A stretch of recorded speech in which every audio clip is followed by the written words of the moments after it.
আসসালামু আলাইকুম। আজ রোববার 29শে জুন 2025। আজকের প্রধান খবর বিশ্লেষণে আপনাদেরকে স্বাগতম। আজকের প্রধান খবরের অন্যতম খবর হচ্ছে বিএনপি নির্বাচন নিয়ে আবারও সংশয় প্রকাশ করেছেন। বিএনপি বলতে চাচ্ছেন যারা স্থানীয় নির্বাচন কিংবা আনুপাতিক হারে নির্বাচনের দাবি তুলছে তারা হয় নির্বাচন বিলম্বিত করতে চাচ্ছে অথবা নির্বাচন চাচ্ছে না। আমরা প্রধান উপদেষ্টা এবং তারেক রহমানের বৈঠকের পরে যে স্বস্তি পেয়েছিলাম, এই মন্তব্যের মধ্য দিয়ে আমরা আবারও নিরাশ হয়েছি। ট্রাম্প হুমকি দিল পরমাণু অস্ত্রের দিকে, এগুলোই আবার ইরানকে হামলা করবে। এটা ট্রাম্পের একটা স্বভাবজাত বিষয়। মুসলিম উম্মার জন্য অত্যন্ত খারাপ একটি খবর হচ্ছে এই পর্যন্ত ফিলিস্তিনিতে প্রায় 1 লক্ষ মানুষ নিহত হয়েছে। আমরা জানি ফিলিস্তিনিতে টোটাল জনসংখ্যা 23 লাখ।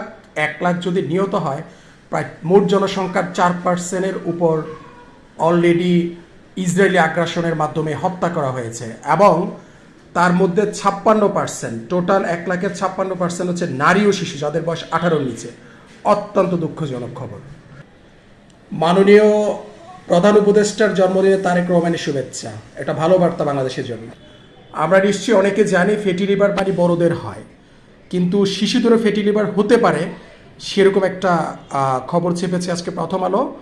এবং আমরা এখানে আমি পুরো খবরটা বিশ্লেষণ করে যেটা বুঝলাম সেটা হচ্ছে যে শিশুদেরকে কিংবা কিশোর বয়সে তাদেরকে ফাস্টফুড কিংবা তেল চর্বি জাতীয় খাবার বর্জন করে ফল, সবুজ শাকসবজি এগুলোর ব্যাপারে উদ্বুদ্ধ করলে আমার মনে হচ্ছে যে শিশুদের ফ্যাটি লিভার থেকে মুক্ত পাওয়া সম্ভব। একটি স্বস্তির খবর হচ্ছে গাজায় 1 সপ্তাহের মধ্যে যুদ্ধবিরতির আশা করছেন ট্রাম্প। এটা অত্যন্ত স্বস্তির খবর, তবে বিশ্বাস রাখা মুশকিল। একটি অন্যরকম খবর দিয়ে আজকের খবর বিশ্লেষণের আমরা শেষ করতে পারি। এই মনু মিয়া মারা গিয়েছেন, যিনি 3000 কবর করেছেন, 1 টাকাও নেয়নি। আমরা জানি যে উনি ঘোড়া দিয়ে 20 কিলো 50 কিলো দূরে পর্যন্ত কবর করেছেন। এটা ওনার নেশা ছিল। আজকে উনি নিজেই কবরের বাসিন্দা হয়ে গেছেন। সবাই ভালো থাকবেন। আল্লাহ হাফেজ।